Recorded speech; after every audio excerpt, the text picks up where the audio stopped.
নমস্কাৰ এইটো ভিডিঅ' মই ৰূপকৰ জ্যোতিপ্ৰসাদ আগৰৱালাৰ জীৱনৰ ওপৰত প্ৰস্তুত কৰি উলিয়াইছোঁ তেখেতৰ বিষয়ে আমি আজি যিমানখিনি কথা জানিব পাৰোঁ এই ভিডিঅ'টোৰ জৰিয়তে জানিব পাৰিম এতিয়া প্ৰথম ৰূপকৰ জ্যোতিপ্ৰসাদ আগৰৱালাৰ চিনাকি বুলি ক'বলৈ গ'লে তেখেত কোন আছিল তেখেত আছিল এগৰাকী প্ৰসিদ্ধ গীতিকাৰ লগতে এগৰাকী নাট্যকাৰ আৰু এগৰাকী লেখক আৰু জ্যোতিপ্ৰসাদ আগৰৱালাক আমি সকলোৱে চিনি পাওঁ প্ৰথমগৰাকী অসমীয়া চলচ্চিত্ৰ নিৰ্মাণ কৰোঁতা হিচাপে তেখেতৰ জন্ম হৈছিল 1903 চনৰ 17 জুন তাৰিখে আৰু ক'ত হৈছিল উজনি অসমৰ ডিব্ৰুগড় জিলাত হৈছিল আৰু ডিব্ৰুগড় জিলাৰ মৌজাৰটো নাম হৈছে মদাৰখান মৌজা আৰু তামোলবাৰী চাহ বাগিচাত তেখেতৰ জন্ম হৈছিল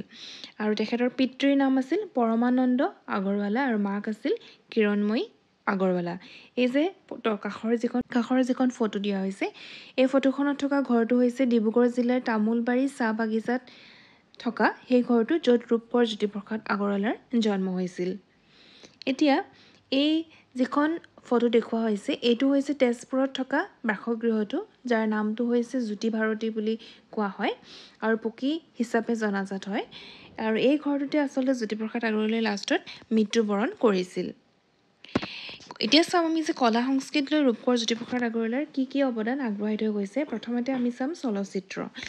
জ্যোতিপ্ৰসাদ আগৰৱালাক অসমীয়া চলচ্চিত্ৰৰ জনক বুলি অভিহিত কৰা হয় কাৰণ কিয়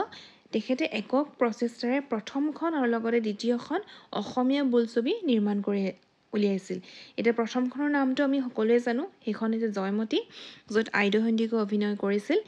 জয়মতীৰ চৰিত্ৰত আৰু কিমান চনত 1935 চনত তেখেতে নিৰ্মাণ কৰি উলিয়াইছিল আৰু দ্বিতীয়খন হৈছে ইন্দ্ৰমালতী দ্বিতীয়খনো আমি জনাটো প্ৰয়োজনীয় হয় আৰু দ্বিতীয়খন তেখেতে নিৰ্মাণ কৰি উলিয়াইছিল 1939 চনত আৰু কাষত যিখন ফটো দিয়া হৈছে এই ফটোখন হৈছে জয়মতীৰ সম্পাদনাৰ কাম কৰি থকা অৱস্থাত ৰূপকৰ জ্যোতিপ্ৰসাদ আগৰৱালা এতিয়া চাম আমি তেখেতৰ নাটকসমূহ হৈছে এখন হৈছে শোণিতকৰি আৰু শোণিতকৰি এখন ৰোমান্টিক ধৰ্মী নাটক হয় যিখন তেওঁ প্ৰায় 14 বছৰ বয়সত লিখি উলিয়াইছিল আৰু এখন কোন চনত তেখেতে লিখি উলিয়াইছিল 1925 চনত নেক্সটখন হৈছে তেখেতৰ কাৰেঙৰ লিকিৰি যিখন হৈছে 1930 চন নেক্সট লভিতা 1948 চন ৰূপালীম 1938 চন নিমাতী কন্যা এখন নিমাতী কন্যাৰ নাম আমি সকলোৱে শুনিছোঁ এখন হৈছে 1964 চন আৰু আনখন হৈছে খনিকৰ এখন হৈছে 1977 চন গতিকে এই যিখন ছখন আছে শোণিতকৰি কাৰেঙৰ লিগিৰি লভিতা ৰূপালীম নিমাতী কন্যা আৰু খনিকৰ এই গোটেইকেইখনৰ নামটো খুব বেছি গুৰুত্বপূৰ্ণ হয় এতিয়া এই যিখন ফটো দিয়া হৈছে এই ফটোখন হৈছে যে 1948 চনত যিখন ৰূপালীম বুলি যিখন নাটক তেখেতে প্ৰস্তুত কৰি উলিয়াইছিল সেই লভিতা সেই লভিতাৰ প্ৰথম প্ৰকাশনৰ এখন বেতুপাতখন এই ধৰণৰ আছিল নেক্সট আমি চাম সাহিত্য চৰ্চা তেখেতৰ যিসমূহ গল্প হয় সেই গল্পসমূহৰ ভিতৰত কেইটামান যিকেইটা খুব আমি সকলোৱে জানো সেইকেইটা গল্প হৈছে ৰূপহী বগীতৰা সোণতৰা সোণটি যুঁজাৰু সতীৰ সোঁৱৰণী সন্ধ্যা হিলাকুটি নীলাচৰাই ইত্যাদি আৰু কবিতা হৈছে লুইতৰ পাৰৰ অগ্নিসুৰ আৰু জ্যোতি পৰায়ণ এইটো হৈছে এটা ডাকটিকট হয় এই ডাকটিকটটো তেখেতৰ ৰূপকৰ জ্যোতিপ্ৰসাদ আগৰৱালাৰ দেৱৰ নামত ছপোৱা হৈছিলে আৰু কিমান চনত 2004 চনৰ 17 জুন তাৰিখে ভাৰত চৰকাৰে ৰূপকৰ জ্যোতিপ্ৰসাদ আগৰৱালাৰ এটা স্মৃতি ৰক্ষামূলক এটা ডাকটিকট মুকলি কৰে আৰু এই ডাকটিকটটোৰ মূল্য আছিলে 5 টকা এবাৰ চাম তেখেতৰ মৃত্যু ক'ত হৈছিল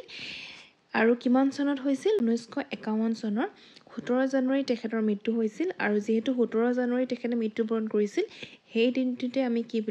দিৱস পালন কৰোঁ এইটো আমি সকলোৱে জানো শিল্পী দিৱস হিচাপে আমি পালন কৰোঁ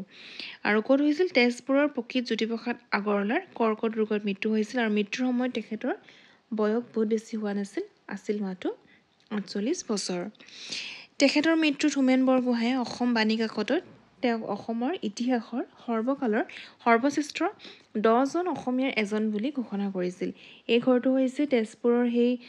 পকি থকা জ্যোতিপ্ৰসাদ আগৰৱালাৰ ঘৰটো যিটো ঘৰত তেখেতে পিছৰ সময়ছোৱা আছিল আৰু লগতে ইয়াতে থাকি তেখেতে মৃত্যুবৰণ কৰিছিল গতিকে ইমানখিনি আছিল ৰূপকৰ জ্যোতিপ্ৰসাদ আগৰৱালাৰ জীৱনৰ ওপৰত প্ৰস্তুত কৰা তথ্যসমূহ